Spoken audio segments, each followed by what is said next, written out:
Welcome to This Commerce Life. We are an unscripted podcast dedicated to small businesses and entrepreneurs in the retail and consumer packaged goods space in Canada and the United States. I am Phil Chang, co-host and co-founder. And I'm Kenny Vanucci, co-host and co-founder of This Commerce Life. Our love is the journey to retail, and our passion is sharing that with you every week. That's and you've got a guitar in the background. Are you a guitar player? I am a very amateur guitar player. Yes. Awesome. We're all amateurs. We're all pros and we're all amateurs. Yeah, exactly. Except I'm definitely not a pro. But it's just for fun. It's like, you know, when like there's something as like a teenager, you're like, oh, that's going to be the best thing ever. That's like my dream, whatever. And then you're in your 30s and you're like, oh, I can afford that. Yeah. That's why I own that one. I don't play it very often, but it's sort of, that was my dream guitar as a 15-year-old. I hear you. Yeah, I hear. It's a nice guitar. Yeah, I like it. Do you play guitar? Yeah, I probably even more amateur than you. I've got like a million instruments in the house. We're a pretty musical family, so. Oh, that's awesome. Yeah. So my house is full of, in the room with me, I've got, so this is the piano, and then there's like a couple of ukes and a couple of acoustics, and then I think there's a violin back there that I can't play, which is really annoying. And then I've got a cajon, which I've been messing around with, and then I don't know where the bass guitar is. It's somewhere else in the house, but. That's awesome. Mine's much less organized than yours, but yeah, I have that's a cigar box guitar that my dad got me, a little ukulele I bought in Hawaii. Yeah. And like my absolutely insane kind of collection of guitars. That's awesome. That's amazing. Bunch of that stuff I spend way too much money on. Yeah. I have all of those things, and then we have singers in the house. I have mics all over the house. Like it's just.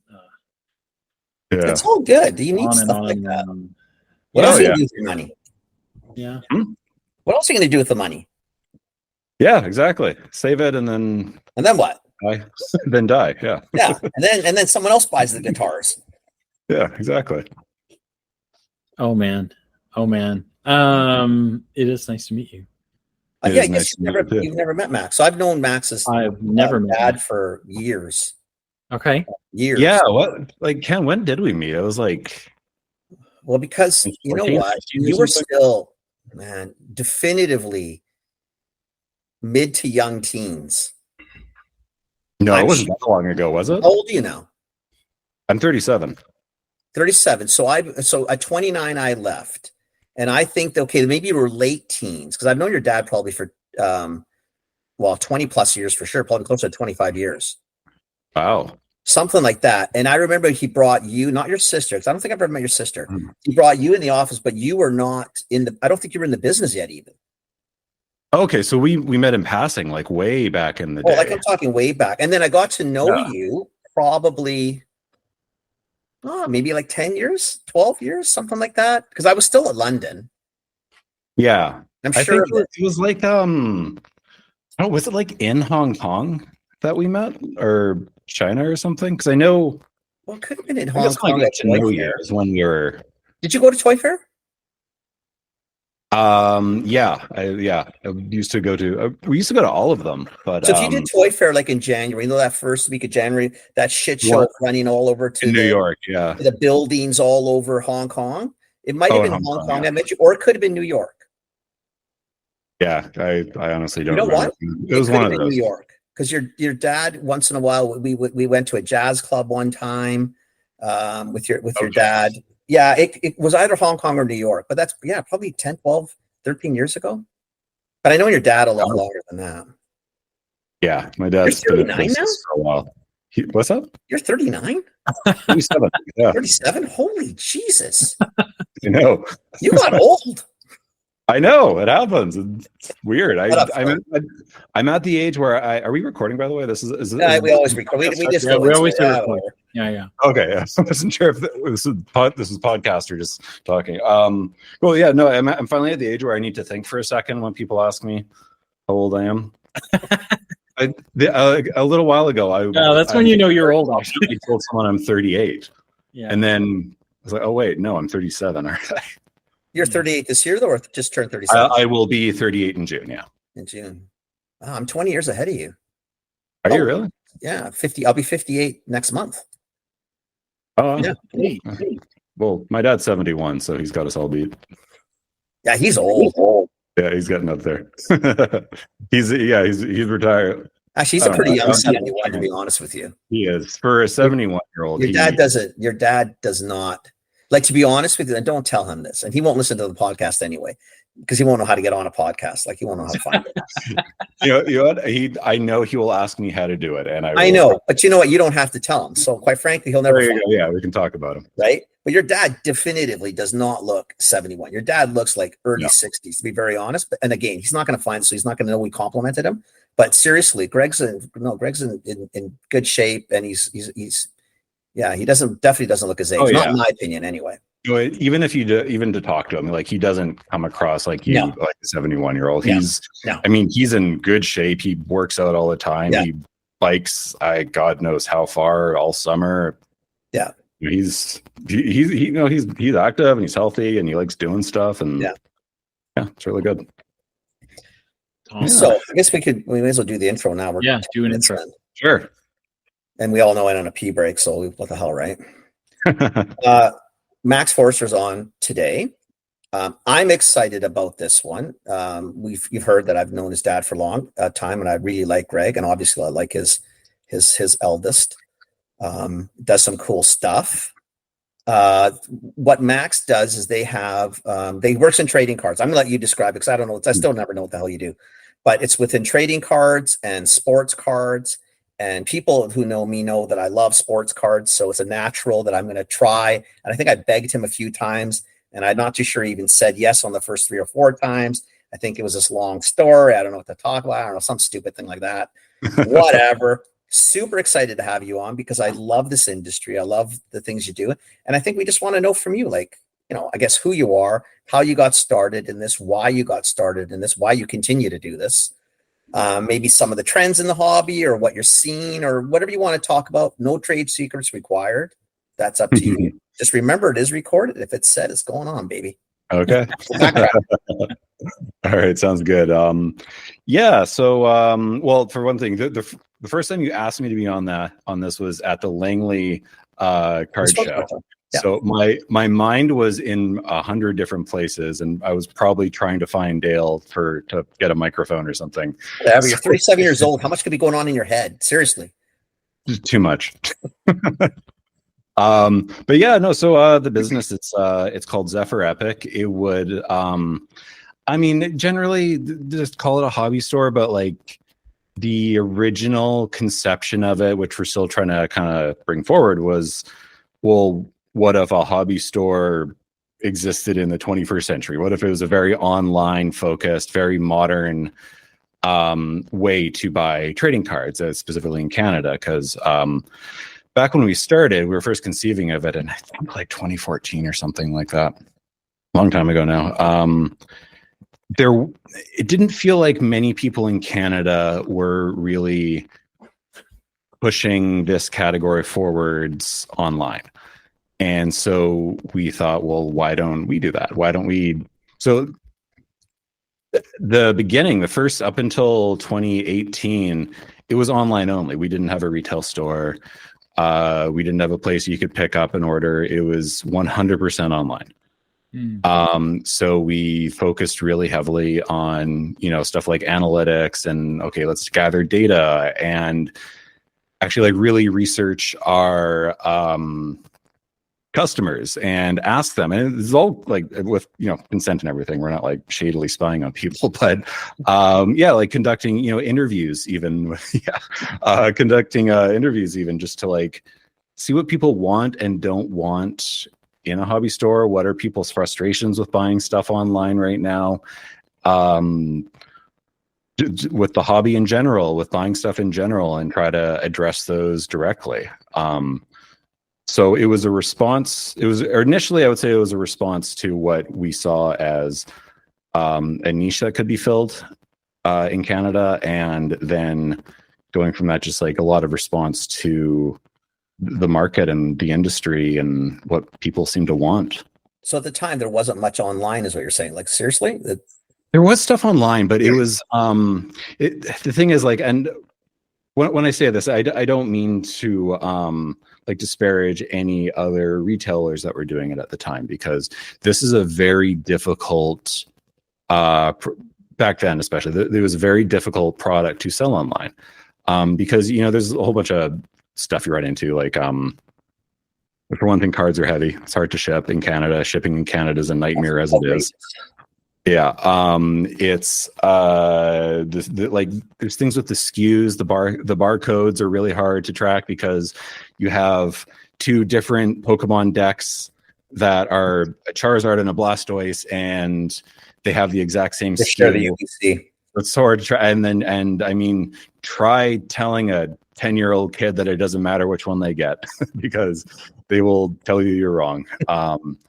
So, a lot of little challenges like that. And, it was at the point where back then there was a lot of people buying stuff in the US, shipping it up to like, this is Vancouver, so Blaine, Washington, just across the border, and just driving down to pick it up there for like large orders of stuff like hockey card cases and stuff, because it was just easier than trying to buy stuff online, all the shipping and all that. And so we basically thought, well, what if we do a really good job of just keeping it in Canada?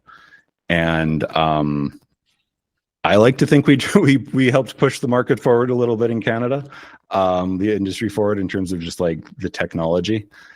I'm sure we can't take all the credit because that's also just kind of how stuff works. Stuff has to progress.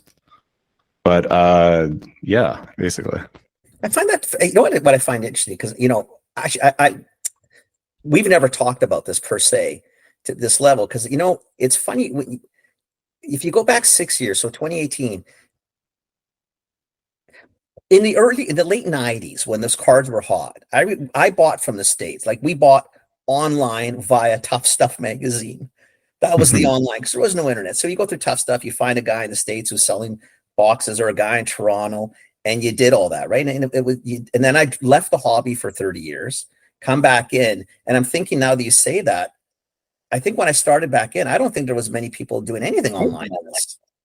And we were already well into the online world. This wasn't like, oh my God, there's this thing called the internet. That was like the early 90s.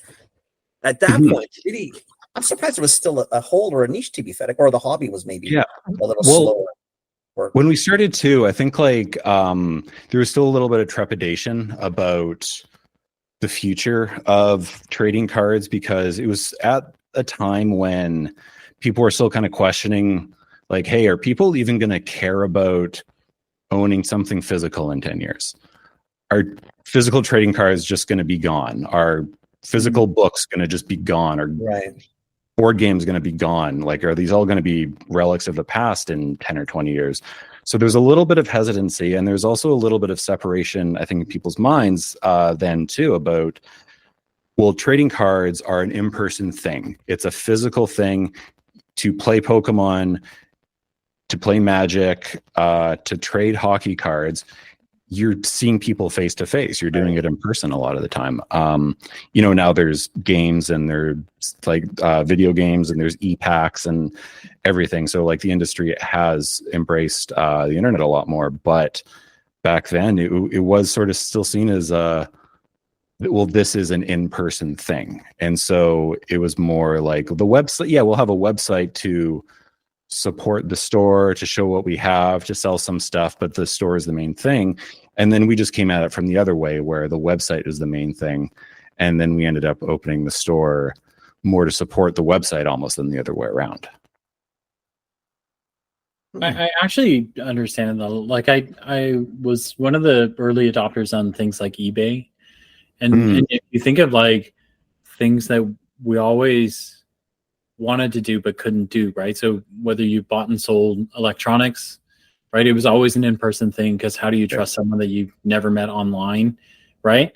Like, I got to see it, I got to feel it, and you're like, what are you going to see and feel anyway, right? Like like if they can't take a picture of it, then what you know what I mean? Like, so yeah, I feel like your approach isn't a bad one, right? Because the buying experience was really terrible then. Like either from not being able to see the product properly to even paying. Right?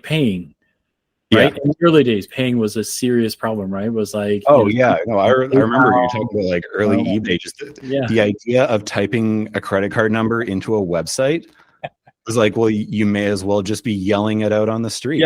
Yeah. I'll just you do that. Post it or print it on a T-shirt and walk down the street with it, right? Like, Yeah. But it changed when PayPal comes around. So your first sort of thing when eBay bought PayPal and started internalizing it, it changed the game. I've been on eBay since 1996. Like I remember, like I go back almost 30 years now, and it's changed a ton. But it was one of those things that sort of opened up this ability and trading cards. Just trading cards, not hockey. Like trading cards is, I think, eBay's number one. I think they're the number one reseller in essence, and not that they buy it, or platform for us to trade cards. It's highly physical, even in a digital world. Like I can see the card, I know what I'm buying, blah blah blah. Yeah. But to your point, like, and thank God, like I dread the day when all these young people take away my actual paper money and my hockey cards and all this shit to go digital, because it's gonna fucking piss me off. Because I like trading cards and I like trading cash. Yeah.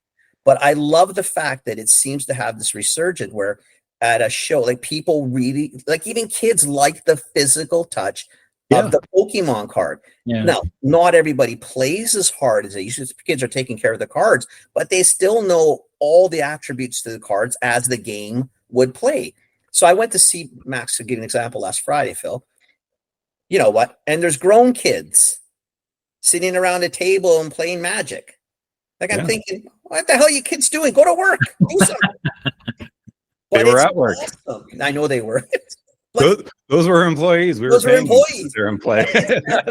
Right? Because it's so nice to see that the tactile, in person, physically doing stuff. I mean, the online option's awesome, but it's nice that it's an augmentation, not the whole entity of this. I love the fact that we're still doing this. I love these cards, it's so sad. One guy explained it the other day, and now we sound like we've got problems. A bunch of grown men trading and cherishing really good looking men on cardboard cards. And I looked at him and said, why did you do that? Like, you just completely ruined the whole hobby for everybody who's listening. Like, seriously? Yeah. That's because now I can't get that out of my head. I'm thinking, this old perv sitting at home is looking at all these young men on these really nice cardboard cards, and the straighter the card, the better. Yeah, no, I know. It's one of those things where, like, if you had to explain it to aliens or something, or like, oh my God, I don't know how you explain what is wrong with this species? This doesn't logically make any sense. But you guys have been around for 3 million years, really? This is how far you got. It taps into something, though. It taps into something in your head. That's, I think everybody has a little bit of hoarder in them. Everybody has a little bit of that I don't care, but wait, that's the exclusive one. Well, now I want it. Yeah. And I think especially too, and going back to the face-to-face thing, I think social interaction, talking to people, getting together for something, like, that's a basic human need. And I think especially now after the pandemic, when we couldn't do that for a long time, I think there's this real drive, an appreciation for doing things in person. There's a need. I think we all figured we need this. Yeah. We were trying to maybe drifting away from, because we didn't think we could do everything virtually.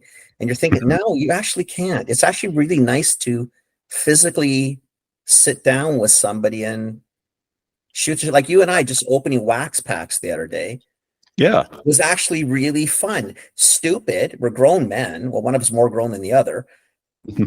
Well, you're probably more grown in Yeah, I was wondering. I was trying to figure out whether you're trying to. I knew you were going to go there. That's why I just threw it back. Max is much more mature, and we get it. 18.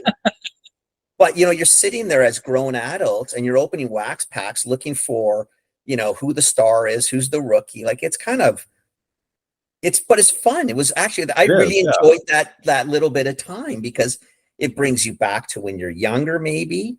And maybe that's why I love watching these kids with Pokemon. It's irritating as they are at the shows, right? Because Pokemon just drives me mental because I don't understand it, I guess. But It Yeah. does. It's really cool to see young people actually physically trading and thinking, and they're not just monetizing, but it's all of it. Shit, I really need that Charizard. Like, how am I going to get this Charizard from this guy who's way older than me? And they're dealing with you thinking, who the hell are you? Well, and when you think about it though, like when a lot of the time with kids, you know, elementary school kids who are into their Pokemon cards and stuff like that, it's kind of their first introduction to collectability. What are things you need to take care of and Bartering, keep safe? Commerce. It was, for me, that was the first time I remember kind of saying, okay, well, this is a valuable card, but though I want those cards but they're less valuable, so I'll give you this for 2 of those, and that's what, and like figuring that out, and that's another very inherently human thing.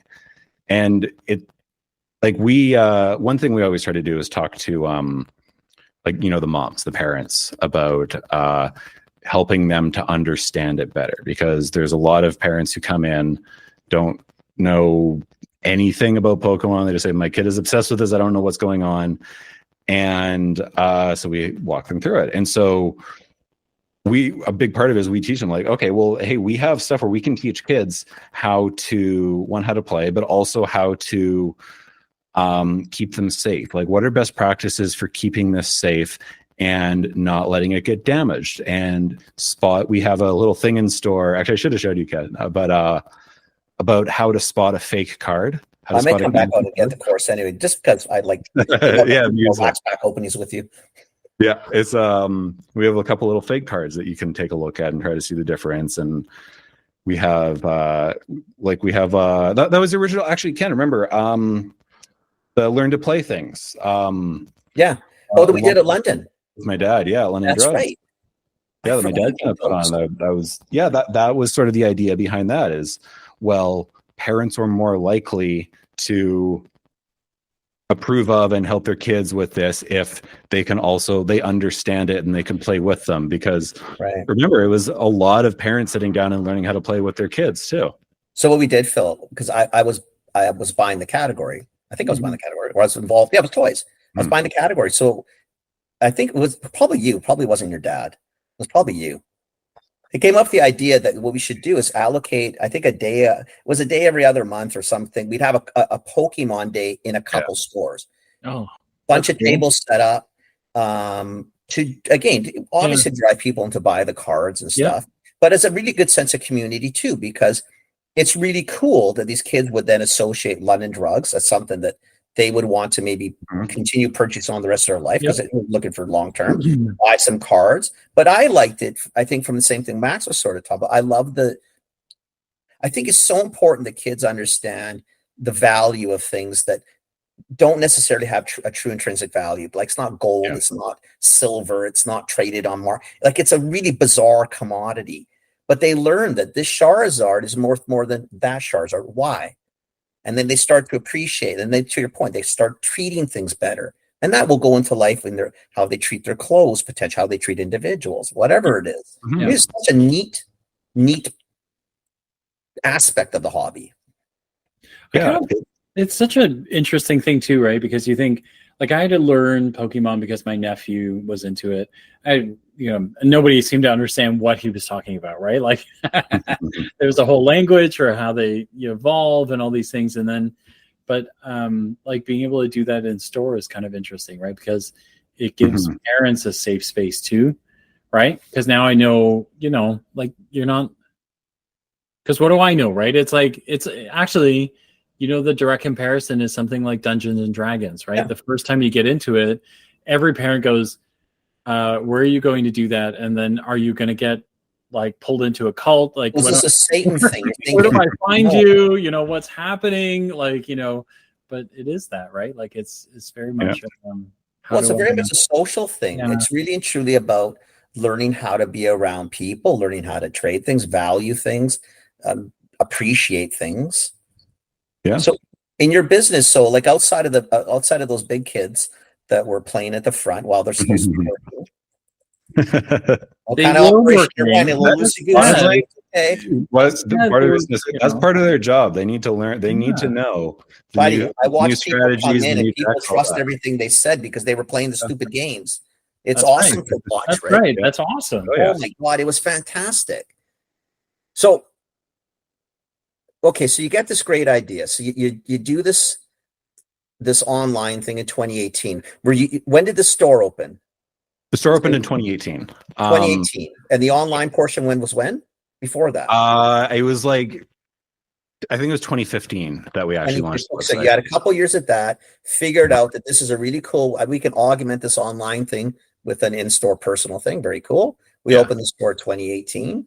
You got a couple, I'm assuming really good years. Things are doing, like, can you see progression? Yeah. Like people are Well, getting the shit. I'll tell you the story about the store. So the store actually originally was my dad put it out there. It's like, hey, why don't you open a store? There's space attached to the warehouse, and originally I had thought of it more in terms of like a pickup center and showroom kind of thing, and then it just turned into more because what we found out was with hockey cards, all hockey cards, almost all hockey cards are upper deck at this point. And the best cards you can get from upper deck are in what are called hobby boxes. So I'm going to explain this for anybody that doesn't know the hobby. Because hobby That's boxes are. Sorry, Phil. That's Phil. Oh, hey. That's me. I don't get it. Oh yeah, okay, cool. Perfect. Okay, I'll talk to you.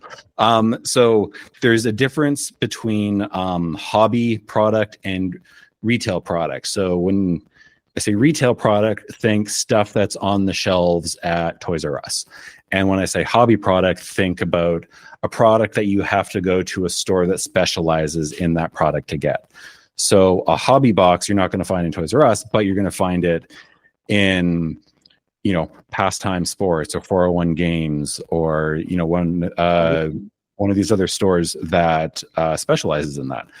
And at the time, we couldn't sell that because we didn't have a physical store, but we kept getting asked about it. So because the requirements for selling that are having a physical location to go back to show you still how important like physicality is still to the hobby. That's awesome. Into the industry. Yeah. So we realized, oh wait, like how much more can we do with a store? That kind of kicked it off, and well, wait, we can do in-person games. Remember how good those learn to play things were? We can host those ourselves. It opened up once we started really thinking about it. We realized, and honestly, I probably should have realized it earlier, that how much it would do for us having a physical store. So we did. We opened up our first store in 2018. We still only have one store. I say first because we want to expand. But yeah, and it was very small. It was, I want to say probably like 15 by 15 feet or something like that, stocked up. But even then, like we had a really clear idea of what we wanted. Like we want this to be a very friendly, open, bright space. Sorry if you can hear that. They're doing work on my balcony right now. Okay. We can't hear them. No, they have my schedule. They start every time I'm on a call. But, Well, at least they're consistent. at least they're consistent. Yeah. That's good. So we opened the store. Within a month, we realized, okay, this isn't enough. Like we need more space. So we renovated, we quadrupled the size of it. Built out a whole, okay, here's the sports card section, here's the Pokemon section, Yu-Gi-Oh section, Magic section, and put in a bunch of tables, so space for people to play. Ken, when you were in there, like you noticed the center of the store is all tables and chairs, and the product is all around the outside. That's because when we built it, our goal was really community. Like this is a space for people. This is a space for people, not just for products. It's a space for people to hang out, to play, to trade, learn, make friends, all that stuff. And so that's what we've really prioritized. And even, by now, we've even expanded that. We rented some other space, which, Ken saw to. I'm gonna film this for us, Phil, one day. I should have done that this last time. Promises. I know. No, because I think it's really cool because they do have another. Sorry, Max can tell you another game sort of room. Yeah, it's another. It's just basically another space that we rented in the same complex to accommodate more people, because we are at our capacity pretty much every time we have an event now. For Pokemon pre-release is a big one, but now we can do like sanctioned tournament cups, because by the way, Pokemon is a whole worldwide league as well, and kids and grown-ups go play worldwide in the international championship in Japan or London or Hawaii this year, wherever they're holding it. So that, and part of the road to that is playing in stores like ours, and we host that. And we just make sure my kind of personal thing is that if I'm doing it, I want to be the best at it. It's like a personal thing. Like, I'm competitive in that way. And I think that, a lot of our employees kind of feel the same way. Like, we tend to hire everybody that they're all passionate about this. That's what it felt like. Yeah. They all are hyper passionate about little things on cardboard pieces of paper. You know what? And okay, I'm going to take an aside to talk about like my our employees and stuff for a second, because this is I know this is like a cliche, corny thing to say, but seriously, like, we have the absolute best staff. We have the best people working for us. They're amazing. Every single one of them is awesome at their job. And like, can you say, yeah, the people in the store there are passionate about that, and they love that hobby, and they love that you can tell. But we also have people working. We have Evan, who manages that store and does a million other things as well. And we have Yasmin, who manages our marketing, which is probably our biggest investment outside the stuff we really have to invest in. And she does an amazing job of just, marketing. You should see us on Instagram and TikTok and all that stuff. And it's so cool. And she just manages all of that. Like, I'm gonna feel bad because I'm not naming everybody, and I could name everybody because everybody does an amazing job. You know what Max told us before we started recording was he didn't care about anybody else. I'm joking. That's my off-camera persona. This is my on-camera persona where I'm really sweet, and then off-camera I'm just he's just grumpy. He's like his old grumpy miser.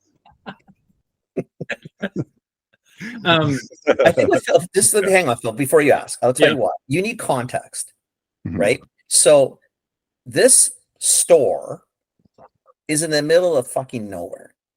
So this is like, picture the La Grotta warehouse in Toronto. Okay. In that sort of area, in that complex. How many houses do you see in that block? That's where it's really bizarre. It's in a quasi-industrial warehouse area. But even in the time I'm there was people coming in the whole time. And I'm thinking, how the hell would you have found this stupid place? Because who comes here to buy anything unless it's by the pallet? Because this is all warehousing. There's no stores here. And yet there's a steady stream. And then you go to the back warehouse that they've sort of leased upstairs, and there's three rows of tables, right? Yes. 3 rows of tables, and probably 30, maybe 30, not 30. Oh, maybe 10 to 12 chairs per row. Like, it's got to seat like 35 to 40 people, I think. Yeah, around there, 40 plus. And this is where people go to actually play these games. And they're filling this thing. Like, to me, it's still mind bending because it's such a throwback to what the card show. You get Kenny to go there. Kenny complains about going everywhere. I loved it. Listen, you know what? It's seriously, I don't. We let him open some free packs. That's why he came. We did wax packs, Phil. It's so fun to open wax packs. It's so fun. Okay, so you guys need to explain this, because I feel like this industry was big when I was a kid, and I didn't know any different. And then it went away. It came back, I think, in my 20s for a little bit. Well, we'll get into COVID. Then I disappeared. But like, because I think there's some like maybe the right places to jump off of the like packs that you can buy in Toys R Us versus Mhm. everybody else, right? Because like this happens to me, right? Because I have all these cards, and somewhere along the way, I have one friend who used to do this a lot, and then he and I kind of like didn't hang out as much, and so I have all these cards that I've for some reason stuck in little plastic sleeves. Yeah. He said you should protect all those cards, but every time I show them to Kenny, Kenny goes, You know what? They're that mid '90s. maybe it's a buck. Oh 50. yeah. Okay. You know when like, everybody he's was like, you're already by 2 the years eighth card, late. he's like, I guess $1.75, and I'm like, you're not making me feel any better, right? So just Yeah. give it to me the way it is, right? So I don't, so I don't think I understand any of this stuff, right? Like, Yeah, no, and that's fine, and that's why I honestly jump in and interrupt me anytime, because obviously that's been my life for a long time. So even if you're not familiar with the industry or anything like that, it's completely out of context. So please jump in and ask me anything. But yeah, it's funny. It's when I tell people that this is what I do and this is what I sell. This is what my business does. It's one of two reactions. It's either, oh, is that still a thing? I didn't know that was still a thing. Or, yeah, oh my God, That's my awesome. husband must spend so much on you guys because he's obsessed with hockey cards. Or, oh my God, my child will not stop talking about Pokemon. So it's one of those. It's a very like, if you know it, you know how big it is. But it's also, if you're completely divorced from that, like if you have no interest in playing cards or board games or anything like that, and you're not really interested in sports, or you are but you don't like collect anything around it, like you could really easily miss out on it, which actually going back to our awesome team, that's one of the things we try to do is put that in front of somebody's face that maybe really likes hockey and maybe owns jerseys and stuff but doesn't know that they could buy some boxes of cards and potentially get a autographed Bedard rookie card with a piece of his jersey inside the card, that kind of thing. I don't think that card's out yet, but it will be. No, not yet. But it'll be out by 75 versions of it too. Yeah, it'll be there. But yeah, so it's a very once you get into it, it's actually, there you go. Metaphor. Our store is a really good metaphor for that. If you don't know what's there, it's easy to miss, but once you get in there, you think, wow, this is huge, and there's a lot to it, and it's a whole community. It's funny. So the other day, I'm in the store opening wax packs, and his dad comes in with 3 kids. Hey, wait, what's a wax pack? Wax packs are the cards all come in the boxes. Those boxes you see in stores that they open up, and then the actual packages are called wax packs. Oh, really? In the old days, I think because they were actually made out of wax. I see. Like that waxy paper, and they had the gum in it. Remember, because there was only tops no peach. Yep. In the old days, when life was simple, and there was only 2 guys making cards, and there was only 1 rookie card per year. At that time, those were wax packs. We've just hung on to the names. Now they're foil packs, I guess, is what they probably would be called. But you can tell the dinosaurs. Foil packs, I understand. Okay. Yeah, I know. That's young people. Right. The dinosaurs all call it wax packs. Okay. But that's sort of what it is. But it was interesting because this father comes in with 3 kids, and the dad said that what did he say, Max? It was something like, okay, instead of buying this like at I'm going to be bad here, like at Walmart or Target or whatever it was, like Walmart, this is where you got to come, because the kids were like, holy shit, there is so many options in here.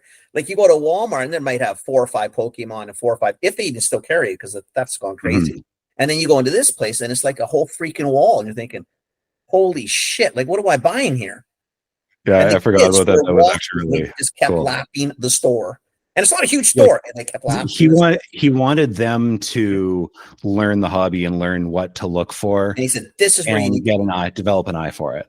Yeah. And then they can play the games either there on the main floor, go up into the other room. And, and then there was people coming in ready to go. I still don't understand this. I don't get it. Anyway, these younger people, mid-20s, Phil, come in. They did a little bit of looking. She wanted to look at that Pokemon box. And then they're asking for directions to go up and play upstairs in that room. I'm thinking, like, this is actually a thing. Oh, yeah. It's a huge thing. Yeah, it's crazy. As the guy who just came off a card show the weekend before and found nothing weird about it. But that's okay. Yeah. Well, yeah, like I said, if you know about it, you know about it. And if not, okay, it's so funny. You mentioned that. I forgot about this.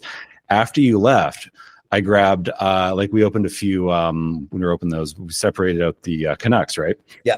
Right. I grabbed 3 Canucks cards that we opened, and I just went over to the kids, so 3 of them. I said, "Hey, you guys like Canucks? Here, you grab these cards on the house." And they're like, "Oh, thank you," and all that stuff. And I walked away, and they're looking at them, and they overhear one of them say, like, they're kind of whispering about it, and I heard one kid say, "It's like, oh no, these aren't the valuable ones. You just kind of gave us the crap that they don't actually need for anything." It was so funny. I thought I it was love it. These are young kids. It's impressive because they know these kids They were how old know. were they? Like 7 or 8, and they knew that. know. I've been to shows where they're walking around with Pokemon. If it's because They were right, by the way. Well, they know. They walk around and they're looking and they're trying to do deals with you. You're thinking, get out of here, kid. You're 7 years old. Like, piss off. Because you're making me feel bad because I'm going to give you this deal and I'm getting screwed on this deal. Yeah. You know way too much, and then or they're trading up, or they're looking at you. Hey, this corner's bent, and really this. I know you can't ask. And you're thinking like, what? It's so funny to listen to kids. I love it. That really know what they're like. You'll get a 7, 8-year-old in there that they know everything. They're talking with their friend or talking to their mom, and they're saying, "Oh no," the mom's like, "Oh, get ready, everyone. Do you want to buy that?" And I've heard a kid say, "Oh no, that one's actually kind of pricey right now because they overprinted it, and the card that was supposed to be in it actually isn't as good now because of the other cards that came out. So I would rather focus on those other ones because that's going to go up in value over time." And it's like, like who are you know that? It's crazy. I it's love so it. funny. I really do. I'm so happy that it's got its resurgence. So let's do this for just a second because we have to talk about COVID because fuck, I mean, no, please. So 2018, stores open, online's been open for 4 years. You get to all through 2018, 2019, the market's steady Eddie, right? Nothing crazy, but good business. Like you're doing stuff. Well, yeah. Right. You then come to March 2020. Yeah. And I picked up, just so we're clear, August 2020 is when I went mental again. Okay. So what happens with COVID? Like what happens in this industry? Oh God. Yeah. So it was really funny because, well, it wasn't really funny. It was a terrible time, but it was, I mean, funny isn't strange. So when that first happened, when it, she starts barking, otherwise he's got to go pick up once in a while. Oh, that's right. That's cute. So 2020. So once it becomes clear that, oh, this is serious crap, we have to shut down the store. We have to completely change how we're doing things. We have to move all this stuff online. We have to worry about shipping and whether our warehouse is going to get sick and safety precautions, all this stuff. And so we get to that point, and I'm gearing up for another 2008. I'm thinking, okay, people are probably going to suddenly find themselves not working for a while, scared, wanting to save money. Nobody's going to want to spend money on hockey cards and Pokemon cards right now. And I was so wrong. I'm so incredibly wrong. And within, I think by April, it was just, everything was hitting. Everything was just going crazy. And people, like, it was Panini was huge. Panini was Panini does football and basketball cards and a lot of soccer stuff overseas. And it used to be in the old days, stickers only.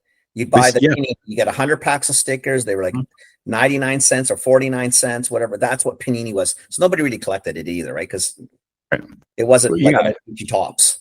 Well, yeah, except we have a few Brazilian employees who go nuts for it. I guess they got all the good shit.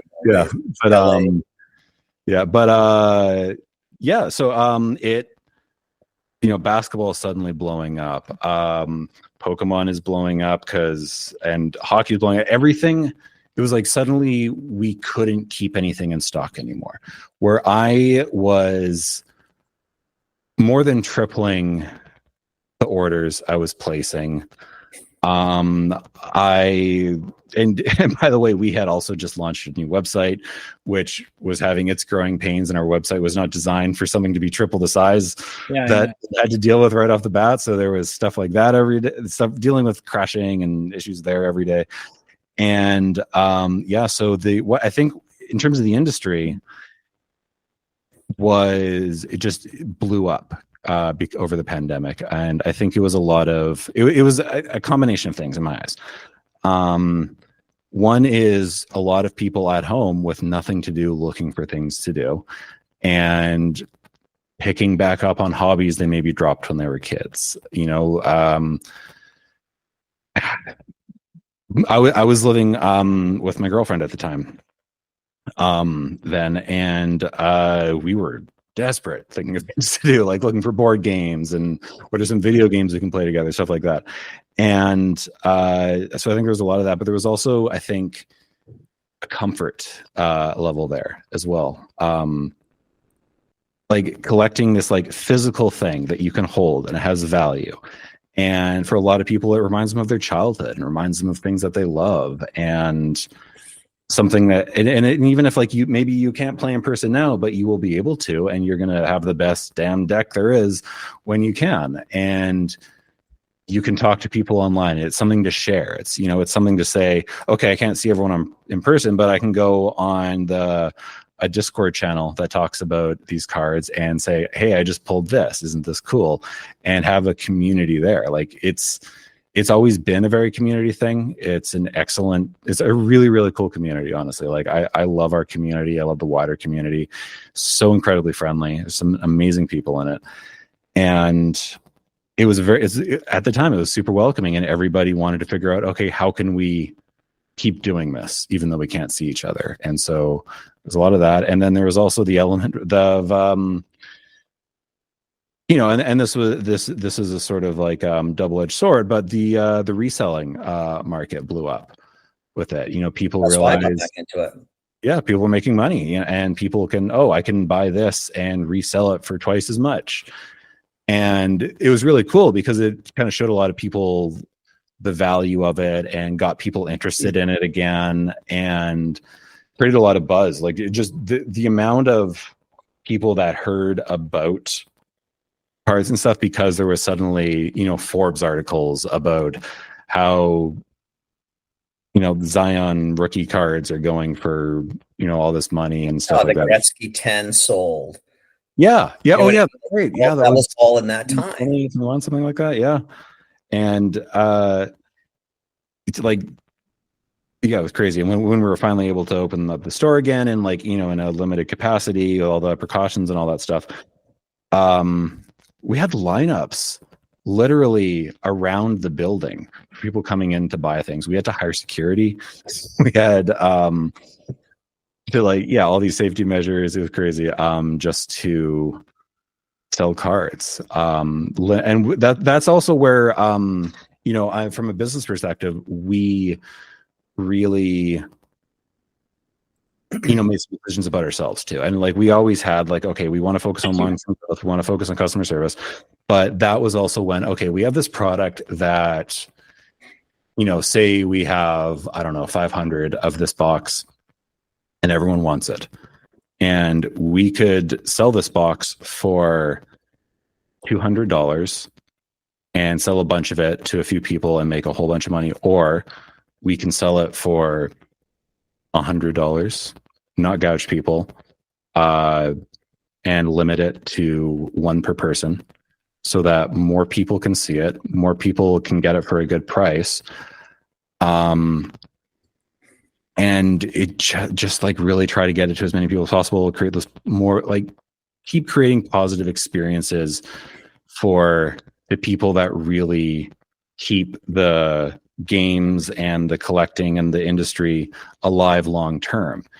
Somebody that's just getting into it to buy a whole bunch of cards and then flip them, and then a year from now they'll be on to something else, isn't going to keep the industry alive long term, and isn't going to keep our business alive long term too, frankly.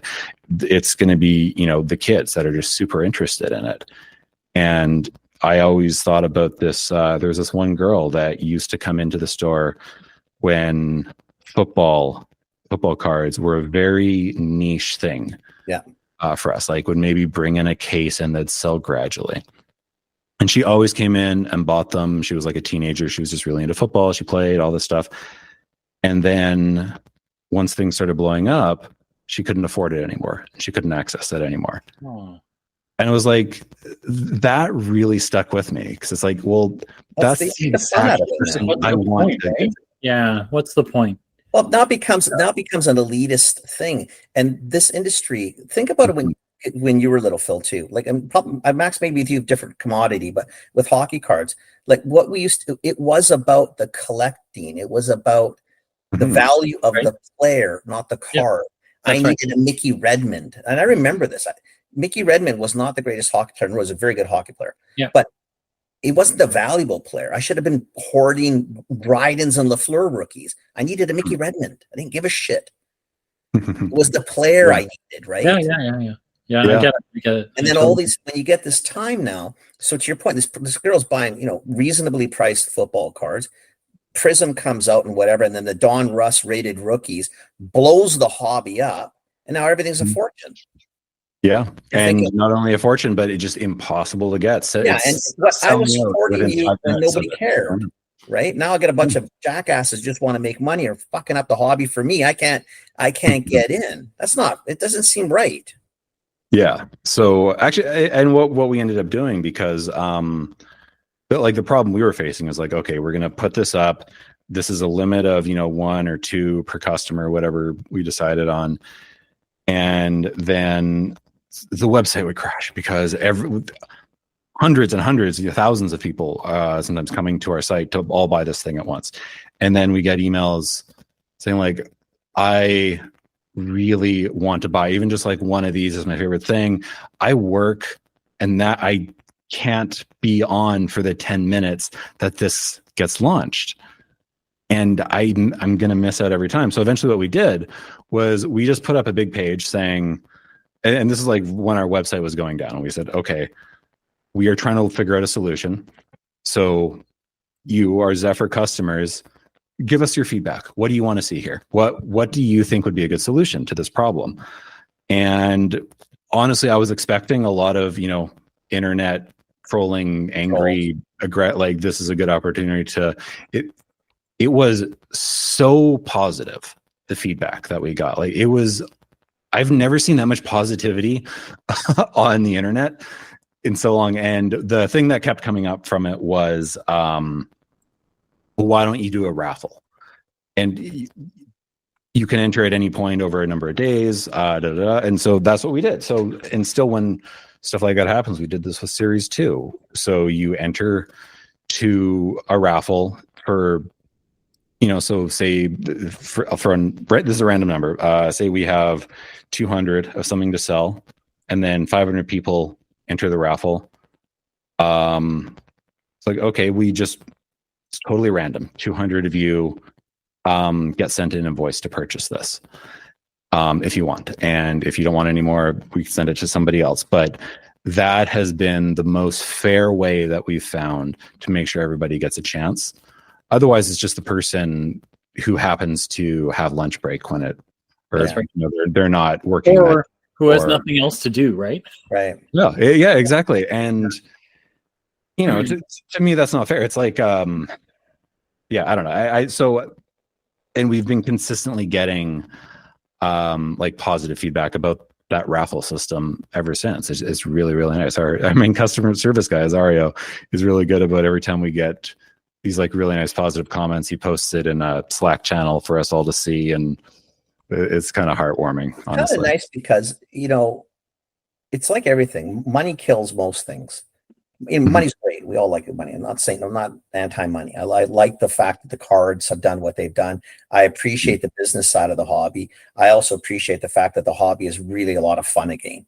We're all, me, because I'm older. I'd like the older cards. Like it's just a great world to be in. And the new stuff is all good and stuff, but it just, I don't know. It's really good that there are still people out there like you guys that are trying to do what's good for the hobby, not necessarily what's great for the bottom line. Your bottom line's fine. You're still making money. It's all good in the hood. But you could do this. You could get 50 cases of something in and sell them to one person within minutes if you so choose. You do nothing for the hobby. You do nothing to help grow this hobby. You grew your pocketbook. As opposed to saying, listen, 24 by 50, 1,200 sales, 1,200 people get to participate in this. Yeah. Not one, 1,200. If you don't like it, go somewhere else, buy wherever you want. I mean, but I mean, also, it's not again. Like, yeah, I love that, and I'm like, I do like. Of course, I like making money. I'm running a business. we need to make money. But what I always try to do is like, okay, well, how can I make money and also feel good about myself? And that, like, we're not doing this all out of the pure goodness of our hearts either. No. It's very good for the business, honestly. You know, we have a really good reputation for not price gouging now, which is a very nice thing to have in this industry. And we like when you say, okay, I can sell this to one person for a bunch of money, or I can sell it to 1,200 people for, less money each. Well, I look at that as marketing. Absolutely. That is, okay, And we're going to do growth. 100, but we're going to draw that. That is going to be over the course of a weekend, and we're going to have a campaign around it, and we're going to make sure it gets in front of as many people as possible. It lasts longer than the 5 minutes, and it gets it to more people. More people are buying stuff from Zephyr Epic because of this, and it's also more fair. And to me, that's just an absolute win-win. I think it is too, but that takes a little, not to have your head grow too big, but it does help the underlying hobby. At the end of the day, if you want this to run another couple years, just sell to one or two people, make the shit ton of money. They'll fuck up the market, and we'll go back to the drought we had for 30 years. That's what's going to happen. Yeah. If you don't do that, and if you allow people to actually participate, still sell wax packs at a reasonable price or foil packs, and get young people in and have the game center, we've got a chance for this hobby. Yes, it's taken a dip since COVID, but quite frankly, it's pretty amazing that it's way stronger than it was pre-COVID. Like, this is ridiculous. It's still strong. Yeah, no, I think there's a bit of an idea that it gets down because it's after COVID. It went like, the dollars are down and the hype is down. Yeah, it was down and it went way up, and then it came back just a little bit. It's still way higher than it was. Yeah, I mean, but like everything else COVID is, you almost need to cut those years out and go, where were we pre-COVID? And if you're way lower, we're way higher than pre-COVID. Yeah, that's the point, right? Way higher. Buddy, I wasn't collecting COVID anymore. I'd stopped collecting literally probably 30 years ago. In and out here and there, find a card, buy a card, sell a card.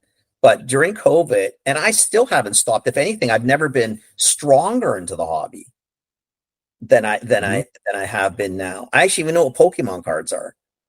I know a Charizard. I know who he is. I know who Pokemon is. I know a couple players now. I know the years. I know what's collectible because I had little kids yelling at me. I think one of my thinking, okay, kid, lighten up. I don't have the foil. I've got the basic set. Like, move on. I don't have a appreciation for the it's not my hobby, but the one thing I've loved the most, Kenny came back when we were one of the shows, and he was so salty. He was like, this Pokemon thing, I had all these sports cards, all these fucking kids showing up going, fucking Pokemon this, Pokemon that. What the hell is a Charmander, Charizard, and I was like, it's a thing. I could give you all the books that I read for my nephew if you want. He's like, this thing. And the next thing you know, he's like, so I got a Charizard and I got this guy. And I'm like, my God, what happened? Right? Like, well, then you look at it and you think of the artwork on a lot of these cards. Like, to be honest with you, they're beautiful cards. A lot of them, like, they're really, especially when you get into the full art and stuff. Like, some of the cards are spectacular. Like, there's some really cool ones. Tattoos, they're spectacular. Yeah. People, lots of people get. I know. Tattoos. Yeah. I know. It's crazy. It's I don't know. It's they're a very, very smart company, Pokemon. Yeah. they're very like they. I think, and this is what one of the reasons I like them is they're very long-term thinking. That's a Japanese mentality, though, right? Don't It's- worry about the it's very quarter. Japanese. Worry It's- about the next 20 years. Yeah, and you know, Pokemon, like they're not afraid to say, yeah, you know, hey, it's going to be a slower year this year. Sales will be down a little bit, but the year after that, they're going to be up this much. Then they're going to be up this much, and then it's going to plateau for you. And you know that mentality is so strong and positive for long-term growth of their brand, their industry. Is why they're doing so well right now. It's why they're, I think, the most successful franchise ever.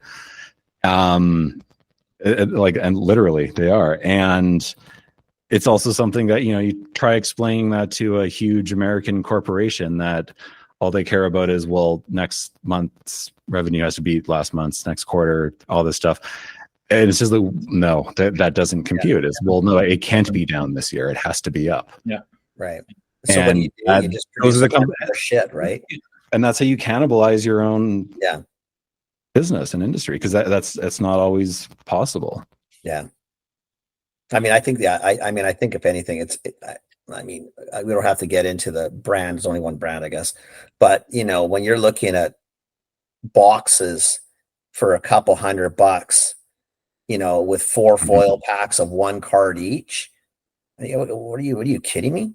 What kid can participate in this? What are you going to do for the long term? All you're attracting is elitists with money, and too much money, quite frankly, to do what? I don't see what it does for the hobby. You need that. You need the allowance money product. Yes, you do. You need something that a kid can buy. Yeah. Doing a couple hours of chores, Yeah. you know, shovel a driveway or something, and then build go a set and find some cool Go proud of it. cards, and Yeah. you know, give me something to collect. Yeah, absolutely. Yeah, and that's what's fun too, and it's what's rewarding. Well, to me, it is. I mean, Yeah. I A lot of people, yeah, it can be a very, very cool, fun hobby. I like Yeah, it. it's fun. I like it. It's a fun industry to be in for sure. Max. See, that was relatively. We're out of time. Yeah, look at we actually ran over an hour already. Hey. That was an hour. Yeah, we actually ran over. So yeah. No, thank you. I actually understand it better now. Still not my sport. no, I think it's fascinating. Like I love it. I think it's an interesting omni-channel kind of problem that you're solving on this, which is really Pretty cool, bud. Yeah. In a Yeah, it's store what I'm that's trying to. busy in the middle of freaking nowhere. Not the store I nowhere. don't think that's how you say it. I think if you're I'm listening telling to you. this and you're curious, what you need to know about awesome. Max's store is it is interesting enough that Kenny will drive there from I'll wherever. tell you what, I'll go from East Van to I never Yeah. leave the hood. I'll go out there happily. And it's not close for me because it's such a cool experience and it's not where it should be. And when you walk in, you are going to be so pleasantly surprised. And that's not a pitch for Matt. I don't care. I mean, I've been to a lot of card shops. I just think it's just fascinating. I really thought, shit, if you can get people to come off the beaten track and shop it in an industrial zone like this is really cool. And then the tables upstairs and the fact that they can game on the floor. I mean, come on, man. That was just so slick. I'm glad you liked it. Yeah, we prefer the term it's a destination experience. Okay, whatever. In the middle of nowhere. It's my podcast. I can say it the way I want. It's the same thing I meant, the same thing he said. Same. Just different. Max, if people want to find you, where are the best places to find you? Well, yeah. Don't worry about finding me. I don't think I've updated my LinkedIn since about 2017. Okay. So yeah, but check out Zephyr Epic. It was fun when we named it. We didn't think about having to say it out loud and spell it for people all the time. But it's zephyrepic.com. So ZEPHYREPIC.com. And that's the website. Our store is located in Surrey, BC. And we ship everywhere in Canada. If you're interested in hockey cards, Pokemon cards, anything like that, we're also, if you have any questions about it, we're always happy to help. Check us out. Check out our website. We're also on Instagram, TikTok, YouTube. every social media platform that I'm too old to understand fully. So yeah, search us anywhere. I really like the content we put out. It's a lot of fun. A lot of the guys in the store. Forget all the rest, people. Do the store. It is so cool. The people in there are fabulous. That's seriously, it's a total plug. It is such a great experience. And it's, like even for grandparents, aunts, uncles, parents who want to, you go there, they'll cheat you a little bit, which is amazing because I don't know what the hell this product does either. But the fact is, it'll make you feel a lot better about buying what you're buying for the kids. And you can still do this very reasonably still, which is really important because there's a lot of nonsensical shit that goes on in this industry. But Pokemon was definitely not one of them, and a few other things. It's just really cool. You can still do this hobby. Yeah, I mean, hey, even if you don't live in BC, like if you live in Winnipeg or Toronto or something, go to a local store there. You have a kid that's into Pokemon, or you've been curious about getting into. You walk into the store and ask an employee there, hey, I'm looking at getting into this. There's a good chance they'll be really friendly and they want to help you out. And that it's great for the industry, great for everybody. Totally agree. Love it. Thanks, Max. Thanks so much for having me. It's been fun. No, I'm glad you did it. Thanks for doing it for us. Like seriously, because I'm super passionate about the hobby, and I like you. I even like the old man a little bit, but I like you too. So yeah, I hope I wasn't too talking too much industry. No, stuff. it's all good, man. No, It's what great. people need to hear. I'll tell you what. From a guy who doesn't understand this. Exactly. And it's business. I'm So glad. I think it relates to a lot of the people we have, because we have other retailers that listen and other CPG, et cetera. It's good because it's all about customer service. It's all about the interaction in the store experience. We talk about this so much. It's really critical to nail both sides. It's not just online or just bricks and mortar. When you can marry the two, as well as you guys have done, it's good business. So good on you, man. Okay, go to work now. Thank you. I appreciate that. All right. Go do something. Thanks, Phil, you stick around. Right, Max, thanks for doing this for me. Seriously, appreciate it. Thanks for having me out. Honestly, it was a lot of fun. Anytime, man. Good talking to you, Kenny, and good meeting you, Phil. Yeah, you too, Max. Take care, buddy boy. All right. See you guys later. Ciao. Okay. I love understand this your world a little bit better. It's awesome. Well, it's just cool. I mean, honestly, what they do, and I'm sure there's other people that do it too. I know there's a bunch of sports card stores that, especially lately, they've had, old stars like Canucks go in for signings, and they're getting lineups. It's really good, but I love the fact that they're trying to still maintain a healthy hobby. It's not just about us all pulling Bedards out of boxes. That is super fun. But it's about the other side, making sure that it's a great way for kids to interact and learn to speak and talk and trade. And it's really cool. I think it's cool. I get it. It's awesome. That's it. That's it. Thanks for listening, everybody.